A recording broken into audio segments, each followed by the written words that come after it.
आउ खंडे पत्र कहापाई अतिथि देवता कहापाई तुम पुत्र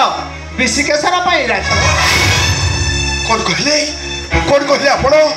आम पुत्र विशिकेशन पाई हाँ राजा किंतु किंतु आमे तो ताकू अस्त्र काटी देइछो आउ आपण किपरि कहउछंती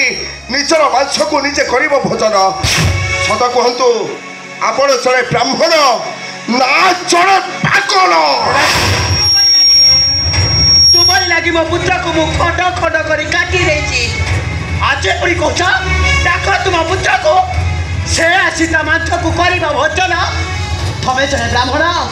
ना तमे जड़े कुलसेई रानी मो कथा को थरे विश्वास करी वात्सल्य स्नेह ममता दे डाक पुत्र विशिकेश से निश्चय आसब रानी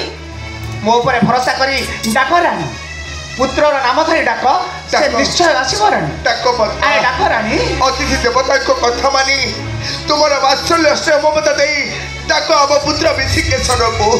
देखिबो देखिबो से निश्चय फेरी आसीबो डाक पद्मा डाक तुम्हें हाँ स्वामी निश्चय डाकिबे मो पुत्र को डाक मो डाक सुनी मो धन मोकल को निश्चय फेरी आसीबो निश्चय